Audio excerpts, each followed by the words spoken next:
Oh boy, I'm late. Fashionably late, I hope. So Emily in Paris, I think I popped this on for a couple of episodes while I was working on things before I just realized it wasn't at all for me. But then it started getting nominated for some awards, so I was like, okay, what? Do we have to check this out now? Because based on my minimal experience with the show and what I had heard from other people, that seemed very unusual. Especially when shows like I May Destroy You were completely snubbed, but we'll talk about that more in a bit. So I recently finished the show and wow. So many things, yet so little. Once again, we are dealing with something that firmly falls into the realm of should and could have been a movie. But maybe I'm insane because they confirmed this for a second season. I get that hate watching is a thing and that people really like these easy watching shows, especially in times like this when it's just easy to pop something on as a guilty pleasure just to have on in the background. But when shows like I Am Not Okay With This and Teenage Bounty Hunters are left by the wayside, I'm upset. This is way too common right now, and I realize that everything is based on clicks and money and how much Netflix feels like they're getting on their return, but it doesn't make it any better. The fact that I don't get any resolution to the end of I'm Not Okay With This, but we get season 2 of The Devil Wears Disney is just, it's upsetting. Because this show, to me, was terribly uninteresting. And you might think, oh Amanda, this just isn't your type of show, but I watch a shocking amount of teen dramas and stuff, and I enjoy a lot of that kind of stuff. This is worse than Pretty Little Liars all seasons. Riverdale at least goes so far off the rails that it's more entertaining than this. This might be better than the last season of Glee, though. Probably. But for a rough breakdown of the show before we get into some of those specific controversies and my specific thoughts, from Darren Star, creator of Sex and the City, Emily in Paris is literally about a girl named Emily who goes to Paris. Shocking, I know. But Emily works for a major marketing firm that was supposed to send her boss, Kate Walsh, to Paris to provide the American perspective to a firm that they acquired. But surprise, she's pregnant because she's, and I quote, been having a lot of going away sex. Look, have all the going away sex you want, but keep it safe, people. The other major issue here is that Kate Walsh fluently spoke French and had experience with fashion brands. Emily has neither, but she's there to help boost the company's social media prowess. And while she's there, she starts an Instagram page to document her adventures called Emily in Paris. And they kept telling me with the marketing that you're supposed to pronounce it Emily in Paris so that it rhymes, but no one ever does. Honestly, they probably should have just made Emily in Albany and people would have been a lot less upset. Either way, this show has regularly been called out for its shitty portrayals of not only French culture, but French people. In the show, they're all rude, don't seem to follow typical French customs, and for some reason, all the women are just smoking so that they don't have to eat food. Do you want to have lunch? No, I'll have a cigarette. So good, and I'm so hungry. We'll have a cigarette. Which is not a thing. And then somehow Emily's moments of ignorance and arrogance are played for sympathy and not, the fact that the people around her are rightfully upset that they were promised a boss with experience in fashion who's fluent in French. Instead, they got somebody with no fashion experience or the ability to speak the language at all. At one point, Emily actually admits that it was probably pretty arrogant of her to accept the job in France without speaking the language. More ignorant than arrogant.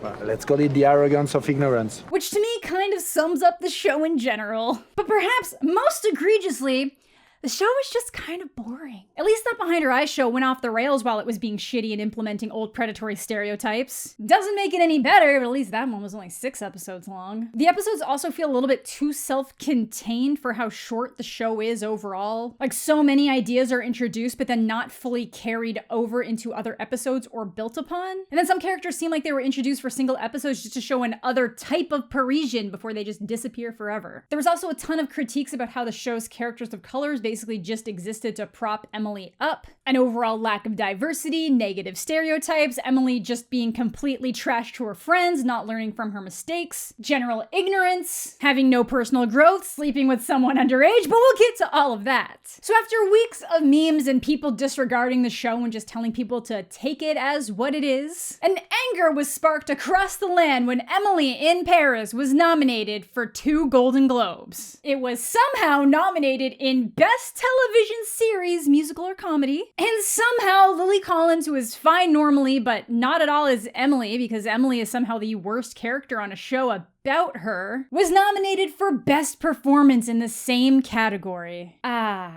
Now, these nominations would have been confusing and anger-inducing in the best of times. But when Michaela Coel's I May Destroy You was completely snubbed across the board, it drew in a hell of a lot more attention to the shows that had no business being nominated. Now, it wouldn't have been competing in the same category, but when I May Destroy You was one of the most highly regarded shows of 2020, based on a very personal real-life occurrence by the creator and lead actress, it was insulting that Emily in Paris was even in discussion for an award. Now, I know you're thinking awards shows don't really mean anything, they're political, you can be bought off, but I thought they'd at least try to cover that up a little bit, and there's no denying that winning awards for shows can get you more work. We got Jennifer's Body because the Juno screenplay won an Oscar, and I realize that the Golden Globes are not an Oscar, but still, the power is real. But the light in the darkness of this BS were the memes. My personal favorite was the entire thread that went viral of someone pretending to be the creator of Emily in Paris, questioning why they were nominated when the whole show was a prank. And then news outlets were so quick to snarf up this story that they didn't even take the 2 seconds to Google search to find out that this person was not the creator of Emily in Paris and had nothing to do with the show at all. How did not one person check that? But then one of the real writers did come forward and question how they were nominated when I May Destroy You and Cole herself were left out of the awards entirely. And don't worry,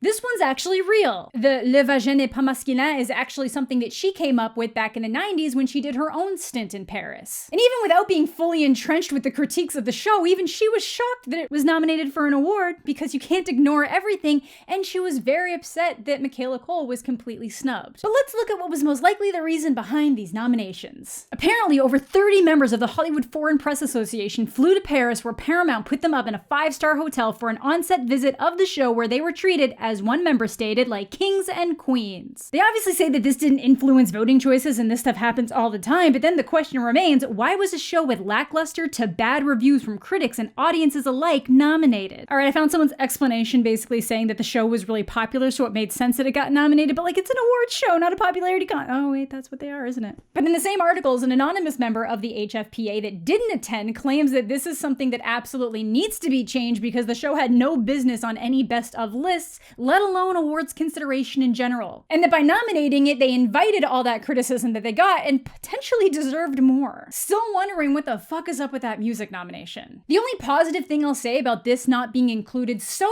egregiously is that it probably gave I May Destroy You so much free marketing to a bunch of people who had never heard of it, so that's like kind of a silver lining. Check it out if you haven't already. It does deal with some really heavy subject matter, so I would recommend looking into it a little bit first to see if it's something that you can handle watching. I know a lot of people can't, but it's very good. Now, obviously, Emily in Paris didn't win. Schitt's Creek took both of those awards. But let's get on to the show itself and my thoughts. Now, the creators of the show keep talking about how it was supposed to be a love letter to Paris, but it never feels like that. The entire city looks like Ratatouille. If anything, it feels like they took the "this job would be great if it weren't for the people" from Clerks and just applied it to the entire city of Paris. And that while she can share her American perspective, she should be a little bit more open to the culture that she's there to experience and learn from. So I guess first up, we'll take a look at why the people around Emily are so damn annoyed with her. So as mentioned, she's headed to Paris to help establish a better social media presence for this company. Because France is just so ass backwards, apparently, that they don't understand online marketing tactics of America at a marketing agency. But Emily's area of expertise is medical marketing. Last year at my company, we marketed a vaccine to help combat the chikungunya virus. So when she ends up at this prestigious agency that deals with a bunch of fashion and high-end clients, it makes sense that the people around her, especially her boss, are exasperated. Not only were they not informed that the expert that they were promised isn't coming, they've ended up with this young, inexperienced employee that they need to babysit in a lot of ways and doesn't even speak the language, so how is she gonna be of value with the French clients? And they're in a position where they're supposed to be listening to this person. Like, this wasn't some kind of like learn abroad program. She's supposed to be there as a marketing expert. Then instead of trying to adapt to the culture that she's entering while blending some of the ideas from America, she's just kind of like, wow, you guys really suck at this. I studied the marketing plan before I got to Paris. It's weak. So the show portrays the French as constantly rude, thinking they're better than everyone, but it also flipped it into saying, we're so rude because we're intimidated and scared by your big American ideas. We are all a little afraid of you. What? Your ideas, they are more new. Maybe they're better. Yes, obviously the show is actively making these people very rude. But that's also part of the problem. Instead of playing it like, yes, these people are rightfully very annoyed at the situation they're in, it becomes these people are unreasonably rude for no reason. I have a perspective that you will never understand. Excuse me, what is this I just received from you? Our corporate commandments? It's about all of us sharing a global vision. You would like to destroy our French soul. And the way that they show their exasperation with her being American is ridiculous. When she first gets there, this guy just flat out pretends that he doesn't speak or understand English, even though he definitely does. And if that wasn't bad enough, this woman actually runs away when Emily starts using a translator app. No exaggeration, she runs away as if Emily's about to flash her or something. But somehow, her lack of French never makes for any kind of significant issue. The only time there's a major conflict with the language is when she needs someone to translate a plumber and the landlady. But even those times are just to push along this particular relationship. At work, there literally isn't a single conflict that comes up from her not being able to speak French. And even the people that work around her start whispering to each other in English, even if they're not directly talking to her. It makes no sense. Otherwise, it's something that's only ever played for comedy, with certain words having different contextual meanings. I am très excitée to be here. Excité does not mean excited. It means horny. You just ordered a croissant with a side of condom. Oh my god, no, I don't want that. And while you're watching the show, it might seem like Emily's a genius. Any conflicts at work, she either immediately stumbles into a solution or her issues amount to nothing. And it's her horrible boss, Sylvia, that just doesn't understand her way of doing things. All of her suggestions are instant successes. Most of them are pulled out of her ass, and I get it. I've been there, but you'd think there'd have to be at least one stinker in the bunch. Then, the one time she does seriously mess up, there's no consequences. She begs for an opportunity and promises that she's gonna completely take of this American actress so Sylvie's life is less stressful. Then loses the actress at a club while she's wearing a €2 million watch, resulting in Sylvie having to deal with it at 2 o'clock in the morning, which is the exact opposite of stress-free. But it's all fine because Emily took a picture of the dress on the hotel floor, so the evening was saved by making an old brand seem sexy again. Yay, good job, Emily. I'm also pretty sure that the actress's publicist would not have okayed that post, but what do I know? Also, why the hell would somebody who works at the marketing agency be in charge of an actress and not that actress's personal team? And then when Emily does get temporarily fired, it's actually over something that she had no control over. She basically gets this iconic designer that called her a basic bitch to donate a dress for an auction that then gets paint splattered by a team of street artist designers, and she gets fired when the original designer cancels his big show because it's ruined his mojo. But don't worry, Emily helps him get his groove back too. So yeah, it makes sense that the people around her are largely exasperated, especially her boss, who it definitely makes sense wouldn't be warming up to her faster. I saw someone say that if you worked with somebody like Emily, you would either have like an anonymous Twitter or a private conversation thread to just complain about her, and that feels very accurate. Their relationships. So this is by the same guy who made Sex and the City, so obviously there's gonna be a lot of relationship shenanigans. So when she's off to Paris for a year, she leaves her boyfriend behind without any major conversation about it, which is fine, gotta do you. But the second she gets to France, everyone is hitting on her. So you don't have a boyfriend in Paris? Even the one that says he's not into her buys her lingerie. I wanted you to feel sexy and powerful. The guy that takes her to her apartment, the chef that lives one floor below her, the guy that's literally the only time she's had any significant issue with a language barrier, this random guy at an iconic cafe that Emily didn't know was iconic, the nephew of the fashion icon. Which leads us into the shitty portrayal of relationships in the show. So this perfume guy is established early as someone quite flirty with Emily, but is married. And it annoys her boss that he's flirty with Emily because she's his mistress. And this is just played as fine and normal. Like when Emily brings it up to her friend Mindy, who I actually really like and would prefer this show being about. Like with some better writing and not being fed these shit one-liners, she's amazing. Like I'm officially on the Ashley Park train, but Mindy, the character, is like, oh, the wife was there too, they're probably friends. She probably has her own lover. As if this is normal Parisian culture. By the end of the show, the wife even tells Emily that she's better suited for the position than Sylvie was. So she is in on it and thinks that the young American is the better mistress choice. But this is the one area where Emily doesn't seem to suck and nothing ends up happening between them. He just got her lingerie to make her feel sexy. Totally normal, not at all inappropriate. Desire does not mean lack of respect. It is a sign of respect. Absolutely the fuck it is not. I watched a bunch of videos from people who live in France, grew up in France, have entire channels dedicated to Parisian culture, and this was the one thing that they all consistently called out. That's not French culture, that's just this style of TV show culture. But her biggest romantic interest on the show is Gabriel, the guy that lives below her. He's the chef, regularly helps her with language barriers, lets her use his shower. I had a wonderful douche. But the show even seemed to queerbait viewers at one point when Emily accidentally kisses this polite blonde French girl Camille on the lips instead of on the cheek. Oh, I'm sorry. I'm not. See you tonight, right? Lingering glance. But then nothing happens here and Emily makes her own move on Gabriel before realizing that not only does he have a girlfriend, but the girlfriend is Camille. I told you.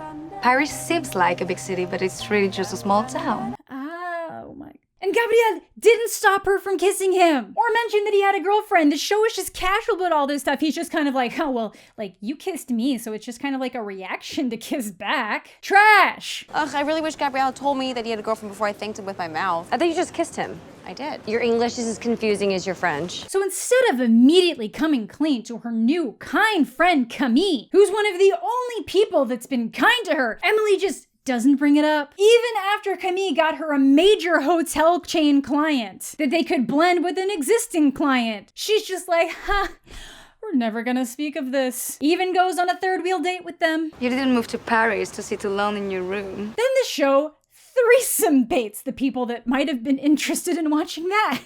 Emily comes up with a campaign inspired by Camille for a bed company and invites her to be in the social media post that she tagged, "Get in bed with us." And Gabrielle, instead of being like, oh no, oh shit, this isn't good, just smirks and likes the picture like, oh yes, my side squeeze and my main girl. I can't decide if a threesome would have made the situation okay or significantly worse, but I'm glad it didn't happen. But throughout the series, Gabrielle is always there to save the day. Even when Emily tells him that she's bringing important work clients over after his restaurant already closed because she messed up a reservation. Then Emily kisses him again after she's already aware that he's taken, has become better friends with Camille while he's helping her out with that celebrity she's babysitting, just shitty all around. You don't come to Paris to be good.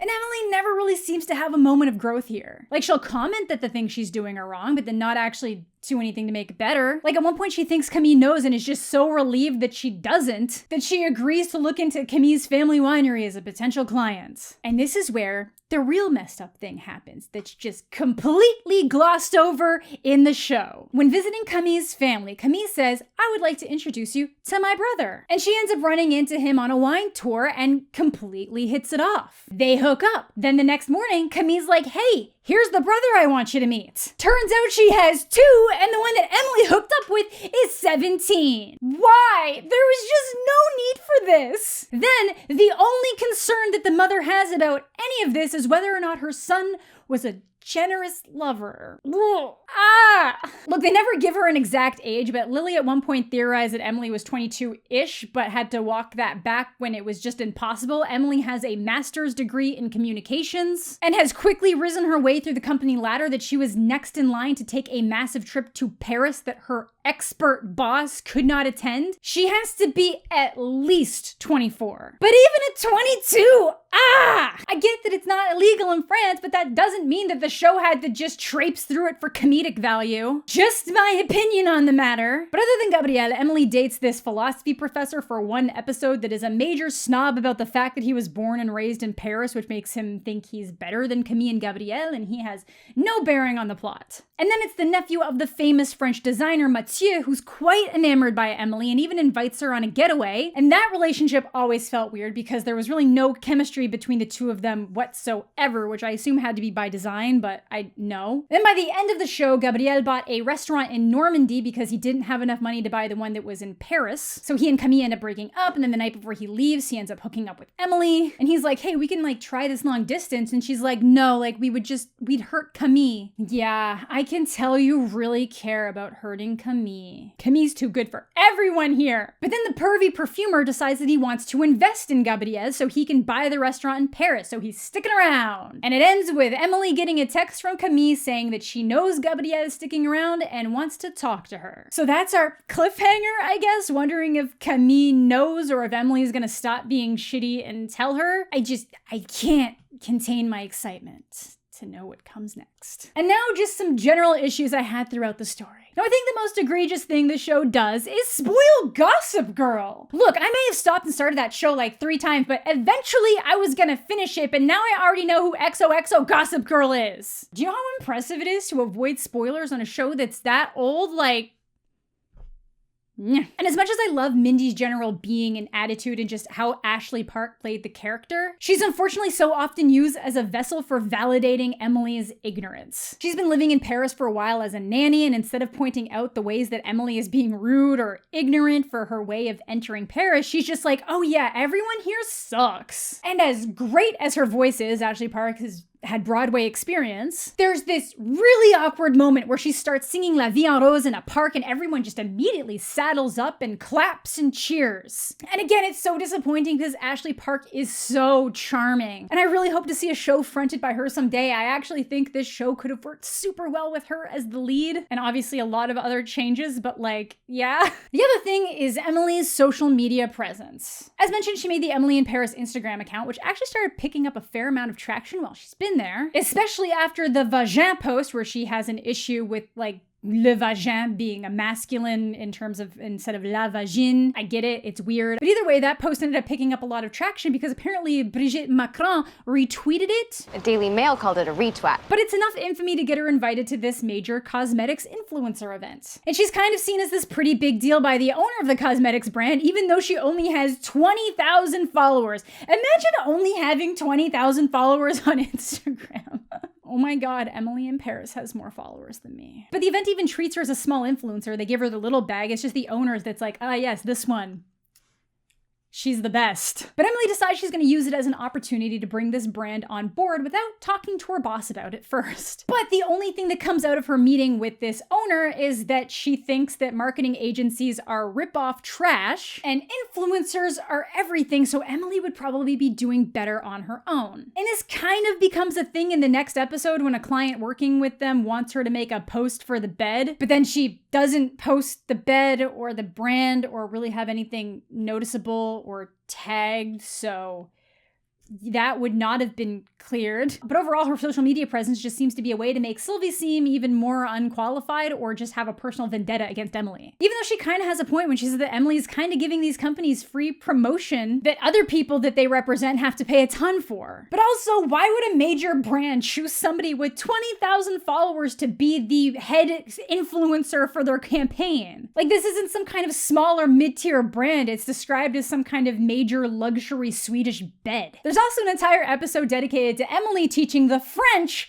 about sexism. And then she just turns it into a marketing idea. Put the commercial on Twitter with a poll, sexy or sexist. Nailed it, team. Honestly though, the commercial was ass. But yeah, we've established that Emily is kind of a shitty employee for showing up to a job not speaking the language of the country. She's a shitty friend for continuing to mess around with Gabrielle. She never seems to be working on fixing her errors, and I guess that maybe they're saving that for season 2. But all Emily seems to do here is thrive with minimal conflict. It's like the American living abroad fantasy that still lets you be like, yeah, America's the best. At least Andy in The Devil Wears Prada learns to respect the industry that she walked into. All Emily does is talk about how her and her friends worshipped French designers but couldn't afford any of it, and that's why she has this tacky Eiffel Tower bag charm while walking around with a bunch of Chanel bags. But those are my thoughts on Emily in Paris. Can't really recommend it, but hey, as always, if you had fun watching, I'm glad. That is gonna do it for today's video. Let me know what you guys are thinking down below if you watched the show, if you didn't, whatever. Thanks so much for watching. Thanks as always to my Patreon supporters. Subscribe to the channel if you're new. Leave a like on the video if you're into that kind of thing. I hope you're all having a fantastic day. I'm mostly okay, and we'll catch you all later.